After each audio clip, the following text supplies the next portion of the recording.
오늘도 하나님께 인정받는 성도님들이 되시기를 축복합니다. 오늘 함께 보실 하나님의 말씀은 디도서 2장 9절에서 10절 말씀입니다. 믿음 말씀의 가르침을 그대로 지켜야 하리니 이는 등이 바른 교훈으로 권면하고 거슬러 말하는 자들을 책망하게 하려 함이라. 불순종하고 헛된 말을 하며 속이는 자가 많은 중 할례파 가운데 특히 그러하니 오늘도 함께 하시는 성도님들을 축복합니다. 사람들은 일반적으로 한 사회 안에서 많은 관계를 맺으며 살아가고 있습니다. 회사에서는 상하의 관계, 이 고용인과 이 피고용인의 관계를 맺고 있고요. 가정에서는 부부관계, 형제관계 등을 맺으며 살아갑니다. 이러한 이 관계 형성은요, 사람이 한 사회 안에 이 구성원으로 태어나면서부터 가지게 되는 하나의 보편적인 현상입니다. 이처럼요, 한 사람이 그리스도 안에서 거듭나게 되면 그 사람은요, 그리스도와 새로운 관계를 맺게 돼요.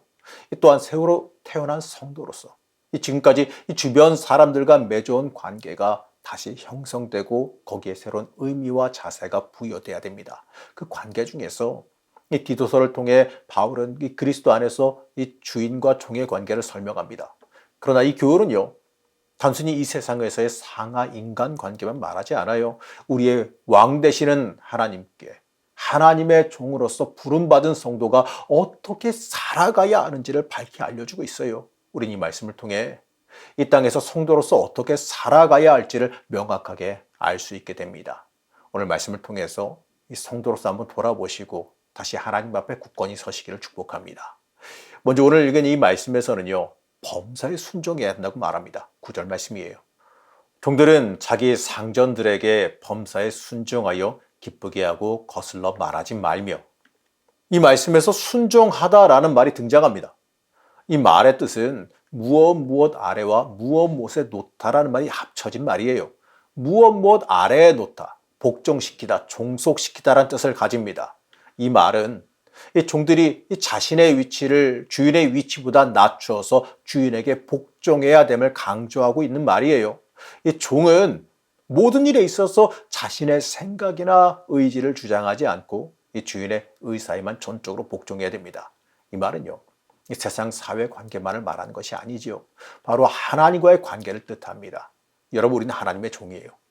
하나님께서 아빠, 아버지라 부를 수 있는 권한을 주셨지만 우리는 이 본질적인 위치가 종된 자의 위치라는 걸 깨달아야 됩니다. 그러니까 그에 맞게 하나님께 철저히 충성하고 복종할 수 있어야 돼요. 사람의 판단에 의존해서 내 멋대로 행할 것이 아니라 항상 하나님의 뜻을 살피고 그의 뜻 가운데 살아가기를 소망해야 됩니다. 내 인생이라고 말하지만 하나님께 속한 인생을 우리가 잊지 말아야죠. 하나님을 위한 삶을 살아가는 것이 가장 복된 삶이고 내 인생의 가치를 높이는 삶임을 깨달아 알아야 됩니다. 그럴 때 이 부르심에 맞게 내 인생의 가치가 더 귀하게 올라간다는 사실을 바라볼 수 있어야 됩니다. 하나님께 철저히 충성함이 내 인생의 가장 큰 복이 됨을 잊지 마시기 바랍니다. 그리고 종은 이 순정함을 넘어서 이 주인을 기쁘시게 해야 됩니다. 종은 주인에게 단순히 나타난 행동으로서 복종하기보다 마음 깊숙한 곳에서 우러나오는 경외심을 가지고 복종을 함으로 인해서 그 주인을 기쁘시게 해야 됩니다. 이 9절에서 기쁘게 하라라고 이 말이 등장하는데요. 이거는 잘되다, 좋다라는 뜻과 마땅하다, 마음이 합하다는 뜻이 합쳐져서 만들어진 말입니다. 그래서 보게 된 말이지요. 상대방의 마음에 합하여져서 큰 만족을 준다, 이러한 의미가 됩니다. 이 말은요, 이 구약에서 쓰이기를 일반적으로 사람을 대상으로만 쓰는 말이 아니에요. 이 말은 주로 하나님을 기쁘시게 할 때 사용되는 말입니다. 그렇기 때문에 성도들은 자기를 기쁘게 하는 것이 아니라 우리 삶의 주인 되시는 하나님을 기쁘게 해드리는 종이 되어야 됩니다. 굉장히 중요한 부분이지요. 사람을 기쁘게 하려고 사람의 눈치를 보거나 사람에게 인기를 얻기 위한 결정을 해서는 안 돼요. 모든 것의 기준은 하나님이 보시기에 기뻐하시겠는가 이겁니다. 하나님이 모든 것의 기준 되어야 됩니다. 이처럼 하나님의 종은 하나님을 기쁘게 하며 영광 돌리는 데 인생의 목숨을 걸어야 돼요. 그리고 바울은 이어서 하나님의 것을 도둑질하지 말라라고 말합니다. 10절 말씀입니다. 훔치지 말고 오히려 모든 참된 신실성을 나타내게 하라. 이는 범사에 우리 구주 하나님의 교훈을 빛나게 하려 함이라. 예전에 쓰던 개역 한글 버전은 떼먹지 말라, 이 떼어먹지 말고라고 표현했어요. 바울은 하나님의 것을 떼어먹거나 훔치지 않는 선한 충성을 하라라고 말합니다. 그런데 여기서 특이한 것은요, 훔치지 말고와 참된 신실성이 함께 쓰이고 있다는 점이에요. 여기서 참된 신실성은 예전에 쓰였던 개역 한글에서는 선한 충성이라 기록했습니다. 여기서 훔치지 말고는 횡령하지 말고 사기하지 말고 이라는 의미예요. 그리고 참된 신실성, 즉 선한 충성은 좋은 믿음, 합당한 신뢰성을 뜻합니다. 이렇게 바울이 두 단어를 같은 의미로 사용한 이유가 뭐냐면, 이 종들이 주인으로부터 신뢰를 받기 위해서는 개인의 욕심을 버려야 된다는 것을 의미하기 때문에 그렇습니다. 이러한 의미로 볼 때 하나님의 종들이 하나님의 유익과 영광을 떼어먹거나 가로채는 내기는 결코 선한 충성이 될 수 없다는 거죠. 하나님을 위해 일한다 하면서요, 하나님께로 가야 하는 칭송과 명예를 가로채려 들지 말아야 돼요. 우리가 실제로 하나님의 물질을 훔치는 사람이 얼마나 있을까? 그것보다는요, 하나님께로 가야 되는 영광 가로채는 경우가 더 많겠지요. 하나님을 위해 충성해놓고 내가 사람들에게 높임을 받으려 드는 경우가 많다는 거예요. 어떤 경우는요, 하나님을 위해 충성해놓고 사람들이 알아주지 않는다고 서운해하는 경우도 있습니다.